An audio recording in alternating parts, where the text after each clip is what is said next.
வணக்கம். பைபிளை முழுவதுமாக வாசிக்கும் நம் லட்சிய பயணத்திற்கு உங்களை அன்புடன் வரவேற்கிறேன். இன்று நாம் நீதி தலைவர்கள் நூலில் 5வது அதிகாரத்தை வாசிக்க இருக்கிறோம். இதுவரை நாம் மொத்த நூல்களில் 18.08% நூல்களை வாசித்து முடித்துவிட்டோம். இன்னும் சில நூல்களை முடித்தால் நம் பயணம் வெற்றிகரமாகும். இன்றைய வாசிப்பின் மூலம் அந்த இலக்கை இன்னும் முன்னோக்கி நகர்த்துவோம். வாங்க தொடங்குவோம். தெபோரா பாராக்கின் வெற்றி பாடல். அந்நாளில் தெபோராவும் அபினோவாமின் மகன் பாராக்கும் பாடிய பாடல். இஸ்ரேலின் தலைவர்கள் தலைமை தாங்கிச் செல்ல மக்களும் தங்களை மனமுவந்து அளிக்கின்றனர். ஆண்டவரை போற்றுங்கள். அரசர்களே கேளுங்கள், இளவரசர்களே செவிகொடுங்கள். நான் ஆண்டவருக்கு பண்ணிசைப்பேன். இஸ்ரேலின் கடவுளாகிய ஆண்டவரின் புகழ் பாடுவேன். ஆண்டவரே, நீர் சேயீரிலிருந்து வெளிவந்தபோது, நீர் ஏதோமின் வயல்வெளியை கடந்தபோது நிலம் நடுங்கியது, வானம் பொழிந்தது, கார்மேகம் நீரைச் சொரிந்தது. ஆண்டவரின் முன்னிலையில் மலைகள் நடுங்கின. சீனாய் மலையே, நீயும் இஸ்ரேலின் கடவுளாகிய ஆண்டவர் முன் நடுங்கினாய். அனாத்தின் மகன் சம்காரின் நாள்களிலும் யாவேலின் நாள்களிலும் நெடுஞ்சாலைகள் வெறுமையாகி கிடந்தன.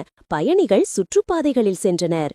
தெபோரா, நீ எழும்பும் வரை, இஸ்ரேலின் தாயாக தோன்றும் வரை இஸ்ரேலின் சிற்றூர்கள் வாழ்விழந்து கிடந்தன.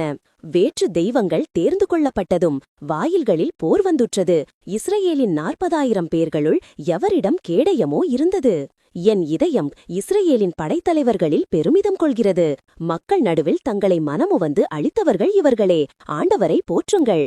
பெண் கழுதைகள் மீது விரைந்து செல்வோரே, விலைமிகு கம்பளத்தில் வீற்றிருப்போரே, பாதையில் பயணம் செய்வோரே, பாடி மகிழுங்கள். நீர்நிலைகளின் அருகிலிருந்து எழும் பாடகர் குரல் அங்கே ஆண்டவரின் வெற்றியை பாடுகின்றது. இஸ்ரேல் ஊரக வாழ்வின் பொலிவை முழங்குகின்றது. அப்பொழுது ஆண்டவரின் மக்கள் நகர வாயில்களுக்கு இறங்கிச் சென்றார்கள். எழுந்திடு தெபோரா, எழுந்திடு, பாடல் ஒன்று பாடு. எழுந்திடு பாராக்கு, அபினோவாம் புதல்வா, உன் கைதிகளை இழுத்துச் சென்றிடு.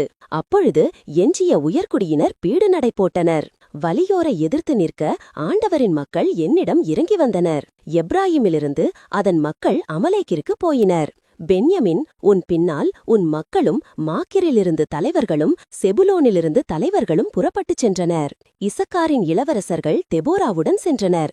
இசக்காரின் மக்கள் பாராக்குடன் சென்றனர். அவர்கள் கால்நடையாக பள்ளத்தாப்பிற்கு விரைந்தனர். ரூபனின் பிரிவுகளிடையே விளைந்தது மாபெரும் இதய சோதனையே. மந்தைகளில் இரைச்சலை கேட்கவோ தொழுவங்களிடையே நீ நின்றுவிட்டாய். ரூபனின் பிரிவுகளிடையே விளைந்தது மாபெரும் இதய சோதனையே. கிலயாத் யோர்தானுக்கு அப்பால் தங்கியது. தான், நீ ஏன் கப்பல்களில் தங்கிவிட்டாய்? ஆசேர் கடற்கரை பகுதியில் தங்கி அதன் துறைமுகத்தில் குடியிருந்தான். செபுலோன் மக்களோ தங்கள் உயிரை பணயம் வைத்தனர். உயர்நிலத்து நப்தலியும் அவ்வாறே. மன்னர்கள் வந்து போரிட்டனர். கானானிய மன்னர்கள் தானாக்கில் மெகிதோ நீர்நிலைகளில் போரிட்டனர். கொள்ளை பொருளாக வெள்ளி எதுவும் கிடைக்கவில்லை. வானத்திலிருந்து விண்மீன்கள் போரிட்டன. தங்கள் பாதையிலிருந்து சீசராவுடன் போரிட்டன. கீசோனாறு அவர்களை அடித்துச் சென்றது. பெருக்கெடுத்து வரும் ஆறே கீசோனாறு. என் உயிரே, வலிமையுடன் பீடு நடை போடு. குதிரைகளின் குழம்புகள் நிலத்தை அதிரச் செய்தன. குதிரைகள் பாய்ந்து ஓடின, வேகமாக விரைந்து ஓடின.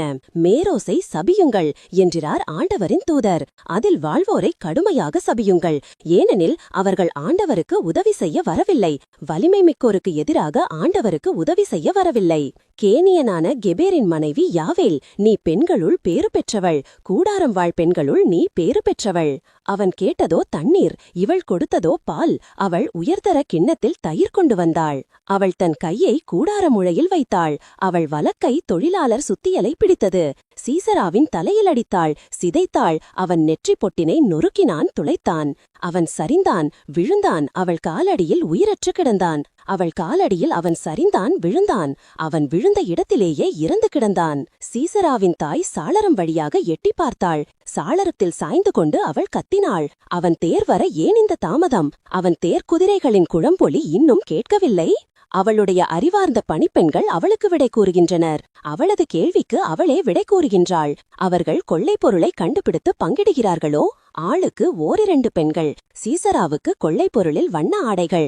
என் தோளுக்கு கொள்ளையடித்த வண்ண ஆடைகள். 2 பூப்பின்னல் ஆடைகள். ஆண்டவரே, இவ்வாறு எதிரிகள் அழியட்டும். உம்மீது அன்பு கூர்வோர் பொலிவுடன் கதிரவன் போல வாழட்டும். பின்னர் 40 ஆண்டுகள் நாட்டில் அமைதி நிலவிற்று.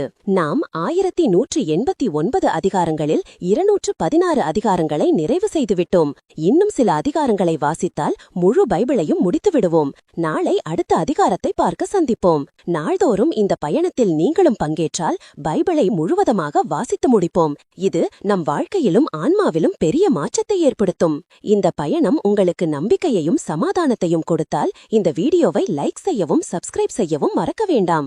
பகிர்ந்து மற்றவர்களையும் இந்த பயணத்தில் சேருங்கள். மறக்காமல் வாருங்கள்.